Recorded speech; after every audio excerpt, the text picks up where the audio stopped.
చేరగా ఎంత మంచి దేవుడవేసయ్యా, ఎంత మంచి యేసయ్యా.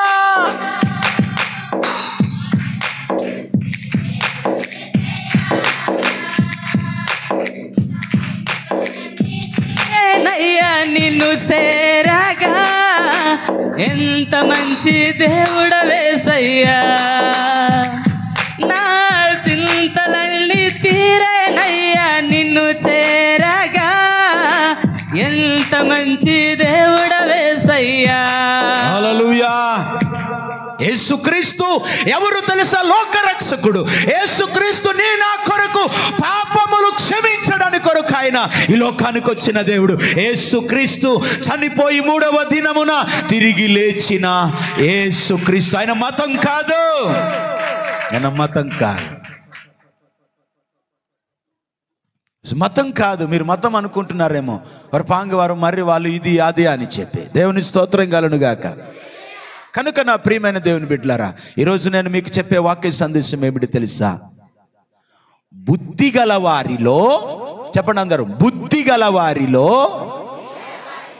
ఉండే మంచి లక్షణాలు.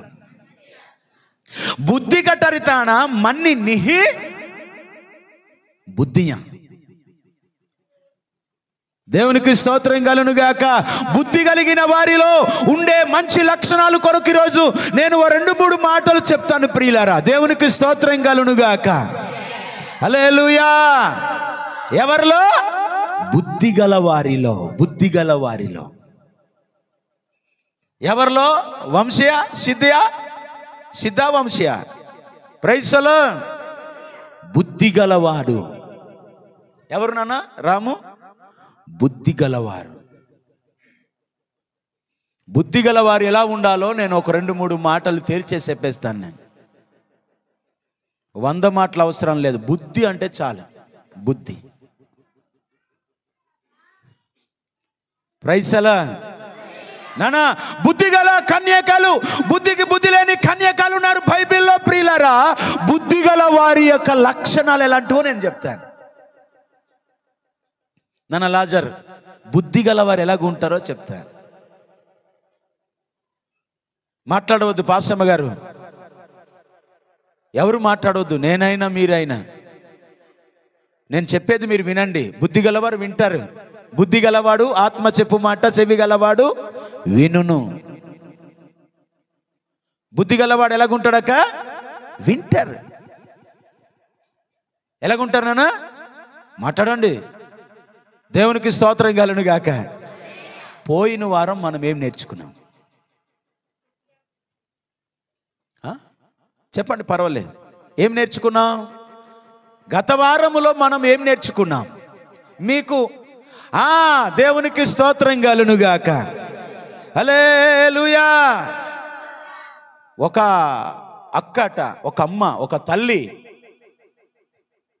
మంచి కుక్కర్ కొన్నదట. కుక్కర్ కొని ఆ కుక్కర్లో ఒకరోజు చికెన్ బిర్యానీ వండిందట. హల్లెలూయా. చికెన్ బిర్యానీ వండిందట. నేను ఎందుకు చెప్తున్నానో చివర్లో గుర్తు చేస్తాను. ఏం వండింది? చికెన్ బిర్యానీ వండిందట. వండిన తర్వాత ఆ చికెన్ బిర్యానీ అంతా వండేసిన తర్వాత తినేసారట. ఏం చేశారు? తినేశారు. తినేసిన తర్వాత ఇంకా కుక్కర్ తీయలేదట. మొత్తం కడిగేసి ఎక్కడో ఈ మూత వేసేసి పెట్టేసిందట. మళ్ళా చికెన్ బిర్యానీ వండాలని ఆ మూత అంటే ఆ ఏంటంటారు దాన్ని, ఆ కుక్కర్ని తీసుకొచ్చి తెరిచిందట. సంవత్సరము ఎప్పుడో వండిన ఆ చికెన్ బిర్యానీ కంపార్ట్ ఇంకా ఉందట. వాక్యం కూడా ఎప్పుడు చెప్పినా ఉండాలి. దానికోసం ఈ మాట చెప్పాను నేను మీకు. దేవునికి స్తోత్రం కలుగును గాక. 119వ కీర్తన ఒకసారి చూద్దాం. 119వ కీర్తనలో ఒక చక్కటి మాట మీకు నేను చూపిస్తాను, జాగ్రత్తగా మీరు వినాలి. ఓకే. హల్లెలూయా. బుద్ధి గల వారిలో బుద్ధిగల వారిలో ఉండవలసిన మంచి లక్షణాలు. 34వ వచనం, 119:34. నీ ధర్మశాస్త్రము. జాగ్రత్త చదువు, మరి చక్కగా చదవాలా, చక్కగా అసలు తప్పే చదవకూడదు. ఈరోజు జానుకి తిట్టి వచ్చాను దొడ్డుకొండలో. ఒక దీర్ఘం ఉన్న దగ్గర దీర్ఘం పెట్టారు, దీర్ఘం లేని దగ్గర దీర్ఘం పెడుతుంటే ఎక్కడ చదివేవరా నీవు అన్నాను నేను. నా కొడుకుకే తిట్టి వచ్చాను, మీకు తిట్టానులే, వెళ్ళండి ఎక్కడట ఆడుకోండి, ఆదివారం రోజు పొలేమని ప్రార్థన చేసుకుని వెళ్ళండి, లేకపోతే యాక్సిడెంట్లు అయిపోయి చస్తారు మీరు, జారి చూసుకోండి. గత వారం నేను చాలా బాధపడ్డాను. నేను తెలుసా అండి, ఎవరు చందికి రావట్లేదు, ఎవరు ఏమి రావట్లేదు, ఏంటి ప్రభు అని చెప్పి ప్రార్థన చేసి అడిగితే ఆ వాక్య సందేశాన్ని కూడా ప్రభు బయలుపరిచాడు నాకు. తెలుసా, అది కూడా చూపిస్తాను ఇప్పుడు. దేవునికి స్తోత్రం కలుగునుగాక. నాన్న, బుద్ధిమంతుడులో, బుద్ధిగల వారిలో ఉండవలసిన మంచి లక్షణాలు, మంచి లక్షణాలు. అరిసి అరిసి వస్తాను కదండి సంఘాల దగ్గర, ఇక్కడికి వచ్చేసరికి గొంతుకు పడుతుంది, అందుకే అరుస్తాను, తిట్టినట్టు అనిపిస్తుంది ఇది అందరికీ. Johnson, do you understand? Praise the Lord, hallelujah. ఇక్కడికి వచ్చిన తర్వాత అరవపోతా అవ్వదు,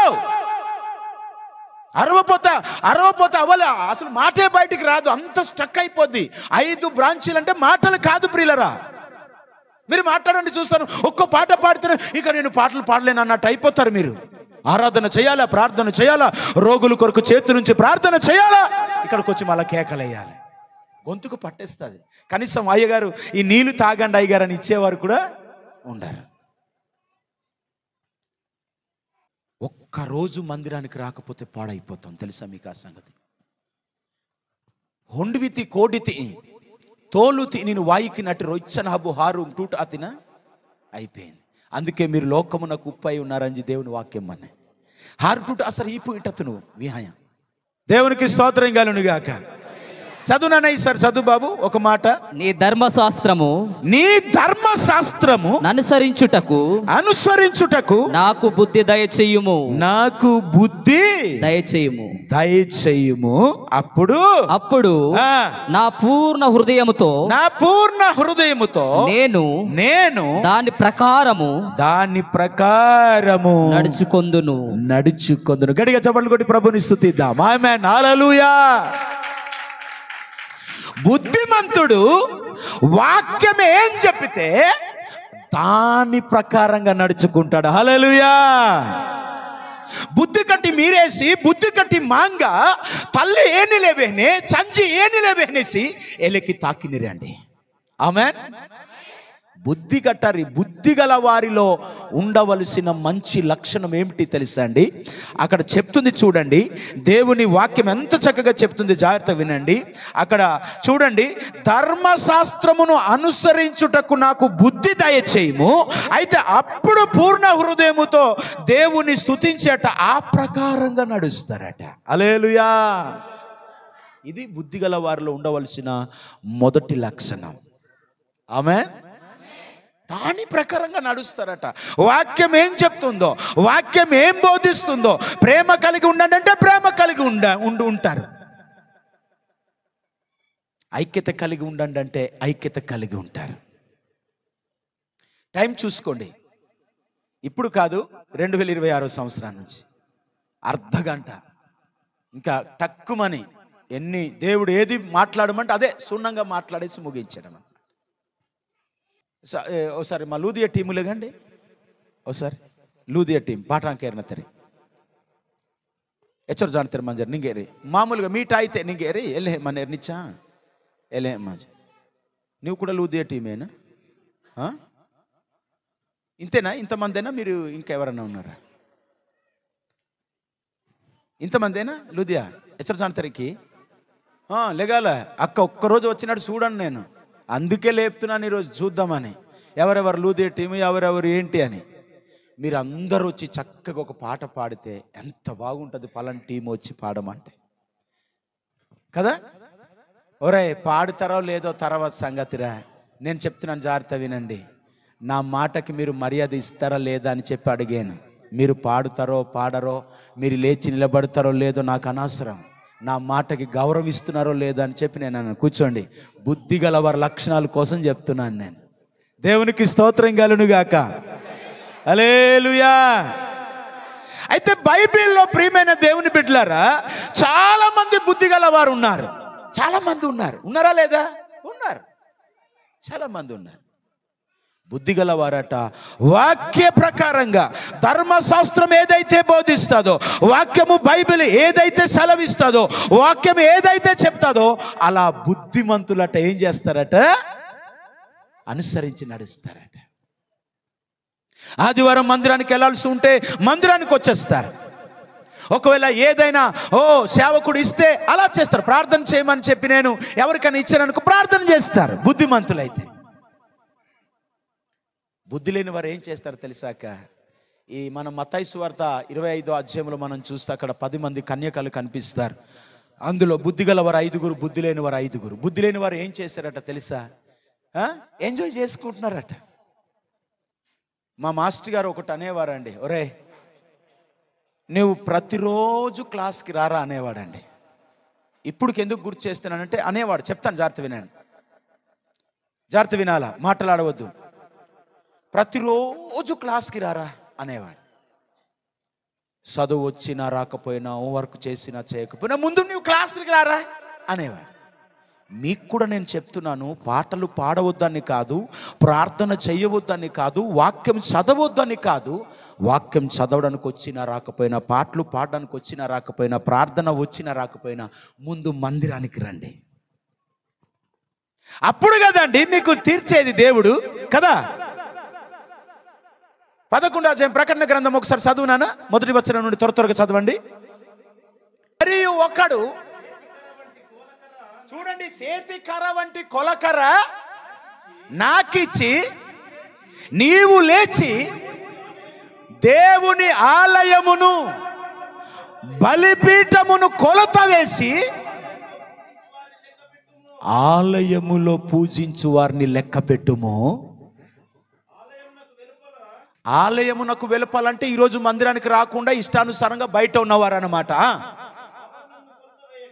ఈ ఆవరణములో ఉన్న వారిని కొలత వేయక విడిచిపెట్టుము. చదువు. అది అన్యులకి ఇవ్వబడను. అంటే దీని అర్థం ఏంటి? దేవుని మందిరానికి నీవు ఆ రోజు రాలేదంటే, ప్రభు మందిరానికి నీవు ఆ రోజు రాలేదంటే నీకు లెక్క లేదు, నీవు అన్యుడితో సమానం. ఎవరితో సమానము? అన్యుడికి నీకు తేడా లేదు. దేవుని ఎరగని ప్రజలకి నీకు తేడేమి లేదు. ప్రియమైన దేవుని బిడ్డలారా, లోపల ఆలయములో పూజించు వారు మాత్రమే, నేను లెక్క పెట్టడం కాదు, ప్రభు లెక్క పెట్టుకుంటాడు. వారు మాత్రమే లెక్కలో. హల్లెలూయా. ఇలా ఆలోచించినప్పుడు ఎన్ని రోజులు మందిరాలు లెక్కగొట్టి ఉన్నారో లెక్కలో ఉన్నావా లేదా చూసుకో. అవునా కదా? ఈరోజు మందిరం రాలేదనుకో, వారు లెక్కలో లేదు, వారు లెక్కలోనికి రారు, వారు ప్రెజెంట్ ఉండదు, ఆబ్సెంట్ వాళ్ళకి. ఆ బయట ఉన్న వారిని విడిచిపెట్టేస్తారట. దేవుడు విడిచిపెట్టేస్తారు. అది నాది కాదు, నా లెక్క కాదు, అది అన్యులతో సమానం, వారు లెక్కలోనికి రారట. నర్సింగన్న లెక్కలోనికి రారట. అందుకే ప్రార్థన చేసినా చేయకపోయినా ఇక్కడ చదవని వారు చేయలేదండి. చదవ తరికస్గా పెరుదు. నువ్వు చదువువా ఎత్తు, నువ్వు కూడా చదవని వాళ్ళు చదవ తరికస్గా పెరుదు. మీకు ఎవరికి బైబిల్ చదవమని ఇస్తున్నాను నేను చెప్పండి కదా? ఎవరికి ప్రార్థన చేయమని ఇస్తున్నాను? ప్రార్థనకి చదువు అవసరమే, ప్రార్థన తక్కి. రాత్రి నూతి బందలో ఒక సందేశాన్ని చెప్పాను నేను. సైతాను నిన్ను చూసి భయపడాలంటే నువ్వేం చేయాలి? హల్లెలూయా, హల్లెలూయా. ఎవరక్క సీతక్క? సైతాను నిన్ను చూసి భయపడ. మనం పోలీసులు చూస్తే అమ్మ బాబు ఇది పోలీసులు అనుకుని భయపడిపోతాం కదా. అలాగే సైతాను నిన్ను చూసి భయపడాలంటే ఏం చేయాలో చెప్పానే. దేవుని చిత్తం అయితే ఎప్పుడైనా చెప్తాను. దేవుని స్తోత్రం కలుగును గాక. హల్లెలూయా. మొట్టమొదటిది సైతాను నిన్న మెస అజ్జపెసివై సరి ప్రార్థన మంచిదే. అలా 7 చెప్పాను. దేవి కరిష్మ విని ఉన్నది ఆ ప్రసంగాన్ని. లోపలున్న వారినే లెక్క పెడతారట. నేను లెక్క కాదు నాన్న సీమోన్, దేవుడు లెక్క చూసుకుంటాడట. ఎంతమంది వచ్చారు. అందుకే మందిరాన్ని ఎక్కగొట్టకండి, స్కూల్ని ఎక్కగొట్టకండి. ఆ రోజు ఆ లెసన్ స్కూల్లో టీచర్ లెసన్ చెప్పితే ఒకవేళ జ్ఞానం ఉండి బుద్ధి ఉండి చదువుకుంటే వాడు పాస్ అవుతాడు, లేకపోతే లేదు. ముందు నా మాస్టర్ గారు అలాగనేవాడు, ఒరే నువ్వు ముందు రాస్తావో రాయవో చదవవో ఏం చేస్తావు, ముందు క్లాస్కి రారా అనేవాడు అనమాట. క్లాస్కి రమ్మనేవాడు. ప్రెసిడెంట్ గారు నాలో ఏ పదవులు ఉన్నాయని చెప్పి నన్ను ఇక్కడ ఆశ్రయించారు చెప్పండి. సౌజన్య ఏ హోదా ఉంది, ఏ అర్హత ఉందని చెప్పండి. యేసుక్రీస్తు ప్రభువు వారిని బట్టి మీరు నన్ను గౌరవిస్తున్నారు. ఒకవేళ యేసు ప్రభు నమ్మకపోతే గౌరవిస్తారా? ఈ సంఘాలన్నీ ఐఎంఎస్ సింతపల్లి మిషన్ పిల్ల 28 సంఘాలన్నిటి కూడా మనం కుటుంబం. అక్కడ మీరు వెళ్ళవచ్చు, ప్రార్థన చేయవచ్చు, ఏ సంఘానికైనా మీరు వెళ్ళవచ్చు. అలాగని వేరే ఊరు వెళ్ళిపోయారు, అక్కడ మన ఐఎంఎస్ లేదు, వేరే దగ్గర వెళ్ళవద్దు అనడానికి చెప్పి మానేశారు. కానీ అలా కాదు. ఒకవేళ మన పరిధిలో ఉన్నప్పుడు మన సంఘాల్లో ఉన్నక్కడ మన దగ్గరికి వెళ్ళండి. ఎక్కడ వెళ్ళవద్దని కాదు, వెళ్ళండి, ఎక్కడికైనా వెళ్ళండి.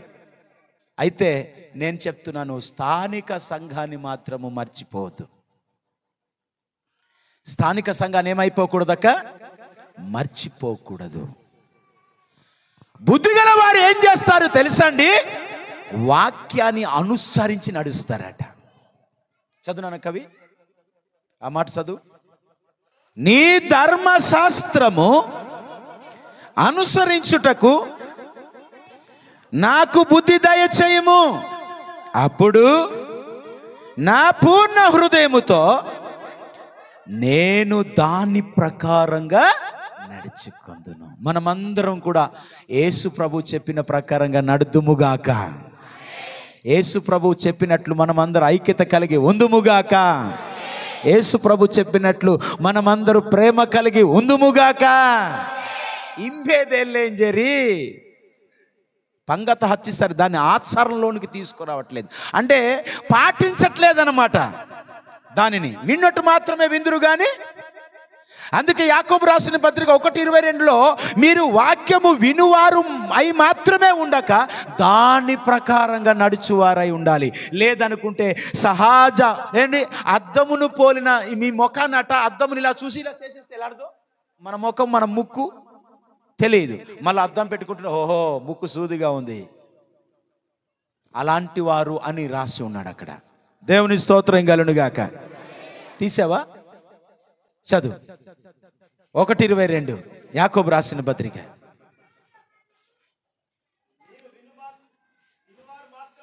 మీరు వినువారు మాత్రమై ఉండి మిమ్మును మీరు మోసపుచ్చుకొనకుండా ఆ వాక్య ప్రకారంగా ప్రవర్తించువారునై ఉండండి. ఇక్కడట బుద్ధిమంతుడట ఏం చేస్తాడట తెలుసానన్న, ఈ ధర్మశాస్త్ర వాక్యములన్నీ గైకొని దాని ప్రకారంగా నడుచుకుంటాడు. మీరు కూడా అలా నడిస్తే ఈ యొక్క సంవత్సరం నుండైనా నేను అలాగే నడుస్తాను, సమయంకి రమ్మంటే సమయానికి వెళ్తాను, అక్కడ మందిరానికి ఆదివారం ఎక్కడ మిస్ అవ్వనని ప్రమాణాలు చేసుకోండిరా.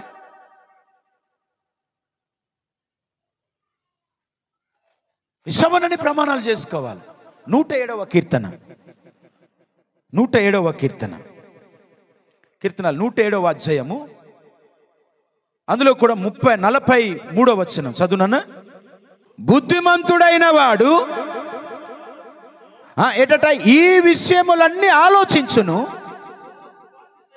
యెహోవా కృపాతిశయములను జనులకు.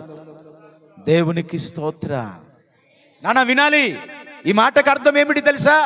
బుద్ధి గలవారట, అయ్యో ఈరోజు మందిరం కదా, ఈరోజు ఆదివారం కదా, ఈరోజు మనకు ప్రార్థన ఉంది కదా, మనం ఖచ్చితంగా వెళ్ళాలని ఆలోచిస్తారట. బుద్ధి లేనివాడు ఏం ఆలోచించాడు? బుద్ధి లేనివాడు నాన్న అయ్యో ఈరోజు డ్యూటీ ఉంది, విక్టర్ అనుకుంటున్నారు ఈరోజు నాకు డ్యూటీ ఉంది, నేను డ్యూటీకి వెళ్ళిపోవాలా, టైంకి వెళ్ళిపోవాలి. టైంకి వెళ్తారా లేదా? లేకపోతే వాళ్ళకి అక్కడ లేదు, జీతం బత్తం లేదు నాన్న. బుద్ధి గలవాడట ఆలోచిస్తాడట. సభలు కొట్టి ప్రభుని స్తుతిద్దాం. వంశీ, బుద్ధి గలవాడు ఆలోచిస్తాడు. నేను పెళ్లి చేసుకుంటే, నేను భార్యను కనుక తెచ్చుకుంటే నేను ఎలా పోషించాలి, పిల్లల కంటే ఎలా పోషించాలి, అయ్యో నేను ఎలా ఉండాలి, ఎలా వాక్యాన్ని ధ్యానించాలి, ఎలా పాటలు పాడాలి, ఎలా మనం దేవుని మందిరానికి వెళ్ళాలి. బుద్ధి గలవాడు ఆలోచిస్తాడు. దేవునికి స్తోత్రం. బుద్ధి గలవాడు ఆలోచిస్తాడు. అమ్మా, మా అమ్మతో ఎలాగ ఉండాలా, మా అమ్మ చెప్పే పనులు, మా నాన్న చెప్పే పనులు, మా పాస్టర్ గారు చెప్పే పనులు, లేదా బైబిల్ చెప్పే పనులు నేను ఏం చెయ్యాలి? బుద్ధి గలవాడు ఆలోచిస్తాడు. ఆమెన్ చెప్పండి అందరూ ఆమెన్, విశ్వాసంతో ఆమెన్. అయితే ఒక మాట మీకు నేను తెలియచేస్తాను ప్రియులారా, ఈరోజు బుద్ధి లేని వారిగా తిరుగుతున్నారు. చాలా ఆలోచించాలి. ఈరోజు మందిరం అని ఆలోచించాలి కదా. ఈరోజు అయ్యో నేను ఫ్యాడు కొట్టాలి, ఈరోజు నేను ఏం చేయాలి తెలుసా అండి, నేను కీబోర్డ్ వాయించాలి, ఈరోజు నేను సౌండ్ సిస్టమ్ అంతటిని కూడా సెట్ చేయాలి. గణేష్ బుద్ధి గలవాడు ఏం చేస్తాడట? ఆలోచిస్తాడు. సెకండ్ ఇచ్చి చెప్పండి, బుద్ధి గలవాడు ఆలోచిస్తాడు. బుద్ధి గలవాడు వాక్య ప్రకారంగా నడుస్తాడు. అలా నడవట్లేదు ఈ సంఘం, అందుకే ఇట్లా అవుతుంది. దేవునికి స్తోత్రం కలుగును గాక. అక్క, బుద్ధిగల భార్య, బుద్ధిగల భర్త, భార్య భర్తలు ఇద్దరు ప్రేమ కలిగి, బుద్ధి లేనివాడు సీటికి మాటికి అనుమానాలు, సీటికి మాటికి ఏదో ఏదో వంక పెట్టేసి ఇదిగో అదిగో ఇదిగో అదిగో అన్నాడు. బుద్ధి లేనివారు పనులకు కావన్నీ వద్దు, అట్లా చేయవద్దు.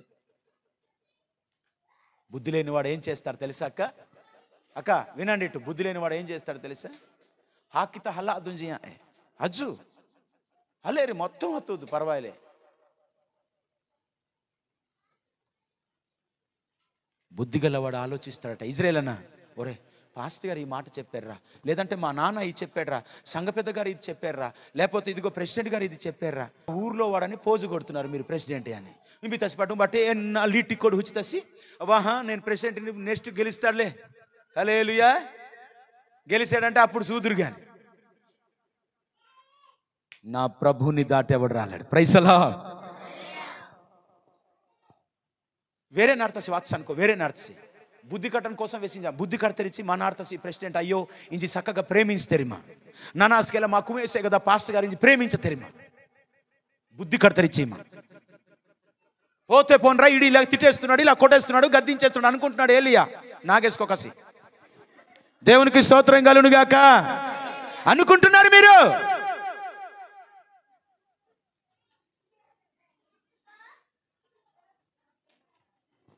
బుద్ధి గలవాడికి ఉండవలసిన లక్షణాల్లో మొదటిది వాక్యం ఏం చెప్పితే దాని ప్రకారంగా నడుచుకుంటాడు.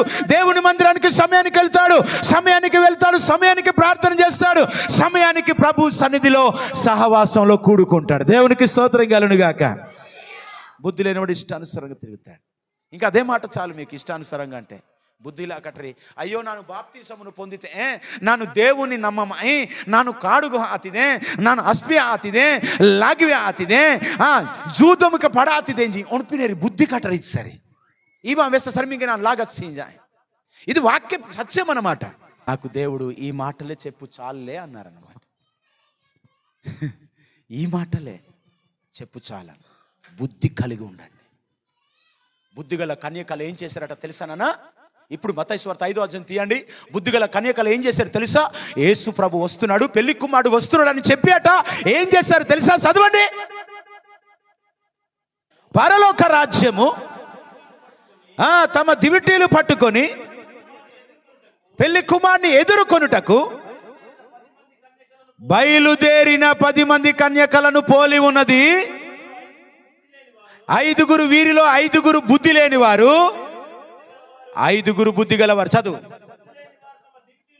చూడండి. బుద్ధి లేని వారు తమ దివిటీలు పట్టుకొని తమతో కూడా నూనె తీసుకొని పోలేదట. ఈ రోజు కూడా బుద్ధి లేని వారు ఏం చేస్తున్నారు తెలుసా? తాకా పాటాంకరి నోడ్సున తాకా బైబిల్ రోగడికి అందన బుద్ధి లేని వారు పని విని తర్వాత ఎక్కడికైనా వెళ్ళిపోతారు, ఎక్కడికైనా ఏ సంఘానికైనా వెళ్ళిపోతారు, ఎక్కడికైనా. పాస్టమ్మ గారు చదువు లేదు, బైబిల్ నా బేగులేస్తుంది. చదువు లేదు, బుద్ధి గలవారు బైబిల్ పట్టుకుంటారు, బుద్ధి గలవారు వాక్యాన్ని పట్టుకుంటారు, బుద్ధి గలవారు భక్తి చేస్తారు, బుద్ధి గలవారు విశ్వాసం కలిగి ఉంటారు, బుద్ధి గలవారు పాటలు పాడతారు.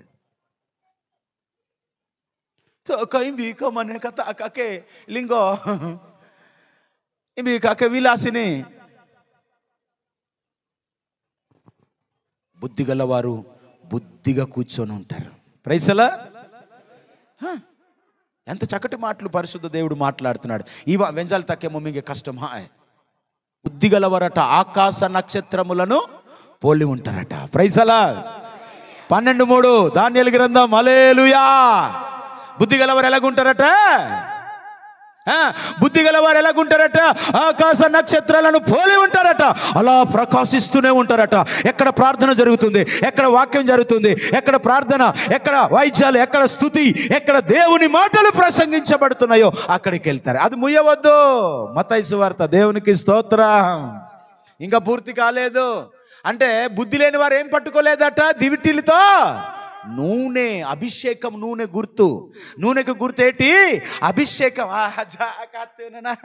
అగే దేవి, బుద్ధి లేని వారి పనులువే. దేవుని వాక్యం చెప్తున్నప్పుడు మనకు వాక్యం కొడుతుంటది, మనం సరి చేసుకుందుముగాక. హల్లెలూయా.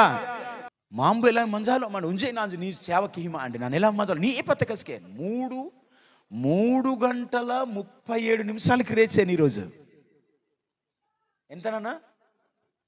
మధ్యలో లేసాను, ప్రార్థన చేస్తాను. ప్రభా ఇదిగో అన్ని హౌసెస్ కట్టబడుతున్నాయి. ఒక మాట చెప్తున్నాను, జాగ్రత్త వినండి. ఇది మాత్రం మీ మనసులో పెట్టుకోండి. అన్ని పెట్టుకోకండి అని కాదు, కానీ చెడుని పెట్టుకోకండి.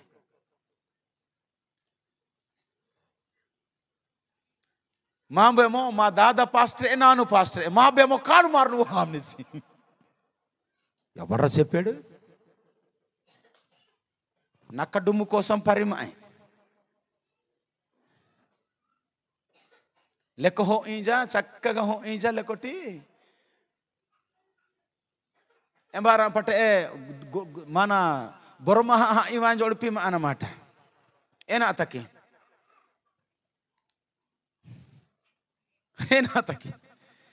గుడుకు తక్కి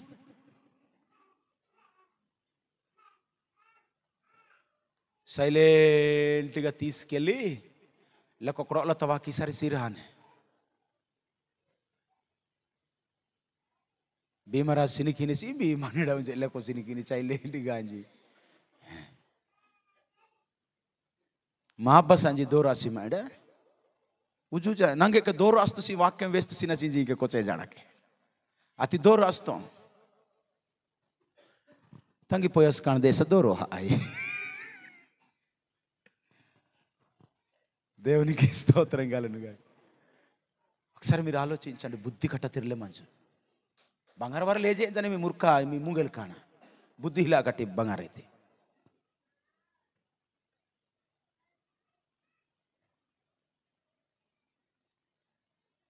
కాడు మార్కాని దాత్తుసి ఇది అదని మా బా అనేదని లెక్క మొత్తం సంపి పారదోవే మేము కింద కూడా ఇంజెక్షన్ చేసాను.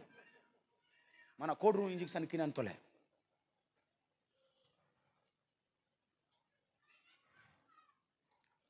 మా అన్నయ్య వాళ్ళ బాబుకి చెప్పాను, సీక్రెట్గా చేయరా నాన్న. ఏనా కోసం వేసింజా ఆ వాక్యము బుద్ధి కట్టరితనం అన్ని లక్షణాలు కాదు, బుద్ధి గుణముక కోసం వేసింజా గుణమైనారు కదా. కనుక వెళ్ళే మారు మచ్చిసరి మీ మీర్క మాస్కవాండి సినికేరి మీరు ತಂಜಿಂತೆರಿ ನೀಕಿ దేవుని సన్ని తప్పి అనవాతి సరి మీ మీర్క మాస్కస్కే వానేరి ఎవరన్ జాప్ ಹಾಕೊಡ್ತಿದೆ మారు. బుద్ధి గలవారైతే ఆకాశ మండలములోని జ్యోతులననగా నక్షత్రాలను పోలిన వారై ప్రకాశించేస్తారట. ప్రకాశిస్తారు. అయ్యో నేనే లేకపోతే ఎలాగా, నేనే ముందు ఉండాలి అని చెప్పి బుద్ధిమంతులట పరిగెట్టుకుంటూ వస్తారు. నాన్న బుద్ధిమంతులతో పరిగెట్టుకుని వస్తారు. మేము అతను జోలికాయ మందిరంతో జోలికాయన అతను మీరు అతని బుద్ధి ఇలా కడతారు. వాక్యం అయిపోయేదాకా మీరు టక్కుమని మాట్లాడకూడదు. లేకపోతే నేను ఎలా కాలవాహి జోలికాయం అన్నట్టు ನಾನು వాక్యం వెస్తజ్జకే బంగారు లేతి వాక్యం కదా ఇది. ఎలెత్తి వాక్యంతో మీరు జోలికాయంతో ఆద్దరి నాను ఎలెత్త సినికి మన్ను అండి. అయ్యా సంఘ పెద్ద గారు క్షమించండి. చూసి తప్పు చేస్తే ఊరుకోండి. నేను నా కొడుకైనా నా భార్య అయినా ఎవరైనా చూసి చూసి అలాగే ఏం ఆడ నేర్చుకుంటారు. అందుకే అందరు అలాగ అయిపోతున్నారు. ఏమో చెప్పలేము, నా కొడుకులు కూతుర్ని నమ్మను. కాలేజీలో ఉండి ఎవరితో షాటింగ్ చేస్తున్నారో, కాలేజీలో ఉండి ఎవరో ఏం చేస్తున్నారో నాకేం తెలుసు. అందుకే ప్రతిరోజు వాక్యంతో మాట్లాడతాను. ప్రతిరోజు ఒక వాక్యం కంఠస్థం చేయండి అని మెసేజ్లు పెడుతుంటాను. నేను వాట్సాప్ పంపిస్తుంటాను. ప్రతిరోజు ఒక వాక్యం. ఎన్ని వాక్యాలు కంఠస్థం ఉన్నాయి చెప్పుమని చెప్పాను నేను మొన్న. కొన్ని మర్చిపోతున్నాను డాడీ అని. మర్చిపోకూడదు. సామెతల గ్రంథం ఒకసారి తీసి చదువు బాబు. ఒకసారి 10:19. విస్తారమైన మాటలలో దోషముండక మానదు,